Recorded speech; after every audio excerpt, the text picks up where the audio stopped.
All right, today is Friday, March 15th. It is the final trading day of this amazing week we have been seeing. So far, another day, another profit. It is a day, or it's been a week in paradise, guys. We have been seeing absolutely beautiful rips from BPTH ripping off the charts. And we've just seen it rips nearly every single day. AKTX this week. We had ATOS yesterday. BPTH. Then we had a whole bunch of other just random little ones. If that's LEDS right here. We had some DCAR right here. And, it's just the amount of profit I've seen you guys locking in has been amazing. As always, like to give some quick little shout outs right here. $3,000, 287, T Ride 1400, BL White 132, Tim 440, Knoxberry 375, JL 207, Jeff 432, Kokazunga 440, Ebaxy 123, and Sam 220. So I mean, just another awesome day of profit. As you guys know, my trade today, I am currently up $600 on the week. And while that may not be the most amazing thing ever, it is from a small account. Again, I've had two small accounts that I've been bouncing back and forth from, like little $3,000 account and a $5,000 account. So I've just been bouncing back and forth on my small account, just getting ready for the small account challenge. So that's basically it. So I've just been getting ready for the small account challenge, and that starts up, as we know, on Monday, March 25th. So basically trading on a big account for like 6 months. I want to go down to that small account and make sure that I'm ready to grow a small account with you, showing you how to grow a small account the proper way, and making sure my strategy that I've used the last 2 times I've done a small account challenge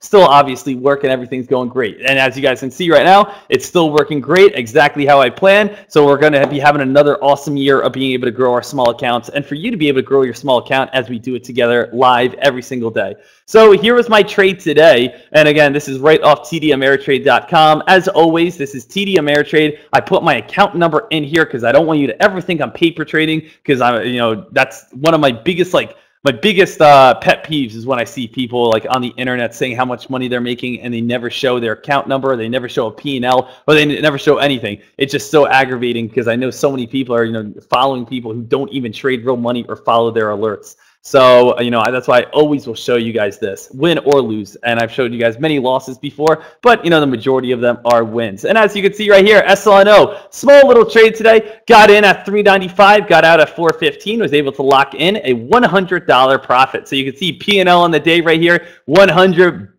buckaroos. So not too bad for a Friday. And again, the trade only cost me 2 minutes. So it was a 2-minute trade, in at 206, out at 208, and again, made $100 in 2 minutes. Not too bad of a salary, if you ask me. Not a bad day of work on a Friday to be able to lock in that money. So where was I able to make that money? And that money was really on the only play today of SLNO. SLNO, 223% change mover today. It is a 6 million in float stock. I know Trade Idea says 12 million, but it's actually a 6 million in float stock. And with that being said, guys, this one did come out with a very nice press release. So SLNO came out with a press release saying, hey, we announced positive outcome from its planned review of its phase 3 clinical trials. Just like we had, BPTH.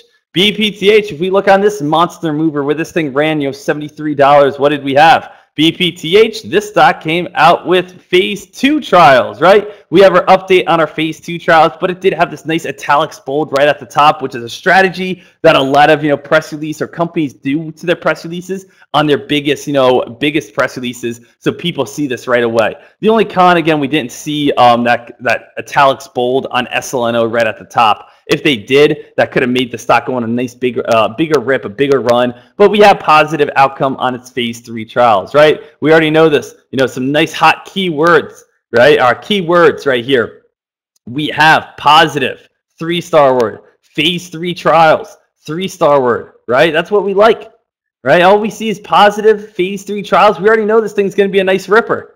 And what did we see? 223%, right? So we have so far we have a great press release, a 6 million in float stock, and also we're in a week, we're in a month, we're in a time where all we're seeing is supernovas left and right, right? So many big time rips, so many big time runs, so many big time pops, and whenever we see any sort of news, traders are just getting excited. Traders are getting excited, and you can see right here SLNO going on a nice rip. Now, SLNO was early pre-market play. Simple enough, guys. You guys heard me say this a million times. Wake up early. Sacrifice sleep for profit. If you woke up early, you caught this thing right at 7 a.m. and you could have made some nice profit from 160 where it opened up all the way up towards around $3. If you guys woke up at around 9:30, you definitely missed out on a little bit of profit. But with that being said, what else can you guys notice? This thing did go on a very nice rip and a very nice run. First off, how can we look at this play and you'll be able to find a little bit of predictability? Well, let me switch this back to a right here. And what can we see? What can we see right here? First pattern we noticed. First pattern we noticed is that this stock spiked up to 340, came on down. Spiked up to 340, came on down. Spiked up to 340. Okay, we could put some resistance at 340. Right? What else did we notice? 287, 298, 304, 316. What are those numbers significant? It's not the numbers that are significant. It's that just the fact that they're higher lows. So we have what? We have this little triangle starting to form, right? So right here, guys, very simple enough. We just have our top resistance whoop, going across the board. We have a higher low pattern whoop, right here. And we have our stock in the middle doing what? Hitting, coming down, hitting, coming down, hitting, getting tighter and tighter and tighter until what happens? We get that breakout, we get that rip, we get that run. And the thing goes on a very big time climb and a very big time play. What do we call this? We call this a good old fashioned ascending triangle pattern, right? Good old fashioned ascending triangle pattern. Looks just like this. Look at it. Right here, right here, right here. An ascending triangle pattern. You study up, you guys can notice these. You guys can see these. You guys can make big bank off these. So that was the ascending triangle pattern, and I was so close to pulling the trigger right here. I just did not get in. And what did I say? What I've been saying throughout the whole entire week. I'm up $600 this week, and it's all from bounce plays. I've been missing the breakouts left and right, and that's okay. Obviously, would I much rather be in the breakouts? Absolutely. But since I am missing them, what am I doing? I'm just buying on support. And I notice the stock comes on down, bounces off $4. I notice the stock comes on down, bounces off $4. It comes on down. This is where I got filled at. And I just wanted to try to get in a little bit lower than $4. So I put an entry at $3.95. I had an entry at $3.95. I also had an entry at $3.91 and $3.92. Only the $3.95 of 500 shares got filled. And then it ran right back up towards highs of $4.25. And that's where I locked out up towards around $4.15. So I could have made about, $200 on this play today. And I could have been up around, $700 on the week. But, I'll take a $600 week on a small account, getting ready for the small account challenge. Right? So SLNO right here, what do we got? Nice bounce play right off $3.95, right on up, avoiding the big time rip because I'm late, avoiding emotions, avoiding FOMO, avoiding greed, avoiding dumb mistakes, avoiding chasing, avoiding, losing money before we start our weekend on a Friday. Wait for the bounce play. Boom, right here, $3.95, right up towards $4.25. Getting into $3.95 up to $4.25, that's a 30-cent climb right there, right? That's all I need. That's all I need right there. So, that is a beautiful climb, a beautiful rip, and, it leads to a beautiful profit. So SLNO, that's all we needed. You can actually see it came back down and actually bounced one more time right off around that 390-ish mark. And right now we're sitting in a little bit of this channel at the moment. And you can see the channel's a little bit tighter now, so we can make it go from 415 up towards around 460. And we got about what? We got an hour until like lunch hours, but we know the longer you wait on a Friday, the tougher it gets, right? The longer you wait on a Friday, the tougher that it gets because we have lack of volume. We are going to be seeing traders give up soon. We're going to see traders leave soon. What do you think is going on right now? Why did we start with, even in chat, why did we start with close to 400 traders and now we're at 285? Because the majority of people already made money. The majority of people already traded. Now what are people saying? Hey, I made my money for the day. I'm happy. I'm going to go kick off my weekend. I'm going to go back to bed. I got to go to grandma's. It's the weekend. I got a flight to catch. Oh, I got to go drive somewhere. Oh, I'm going to my friend's house for St. Patty's Day. Right? So what do you think people are doing right now? They made their money. They're leaving.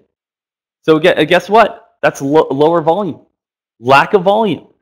Lack of volume means not as many people are trading. That's lack of activity. And if we have lack of activity, that equals lack of profit. So the longer you wait on a Friday to trade, the weaker things get, right? Now, could we see possibly, SLNO right here go on a spike? Is that possible? Absolutely. We're in a super hot market. the stock could definitely go on a nice rip. It could definitely go on a nice run still, especially if it breaks through that 460 mark. And gets all the way back up to $5. That could happen. Definitely. But on a regular type of Friday, on a normal type of market, this is where you kind of want to be like, hey, you know what? I probably want to lock in my profit soon if I'm in on this play. Hey, I may just want to call it, maybe start back up on Friday, or excuse me, on Monday, right? But I want to stick around. I want to see if this is going to be able to hold on up for a little bit. But I just wanted to go over the whole entire play, talk to you guys about my trade, talk to you guys about my profit, and of course, go from there. But right now, still inside its channel. We'll see if it's going to be able to hold on up, get a little bit weaker as we're getting closer to 11 o'clock, and we'll keep it on watch for the rest of the day. Awesome job so far this week. Great work. And with that being said, another big week right around the corner. So I'm fired up for that as well.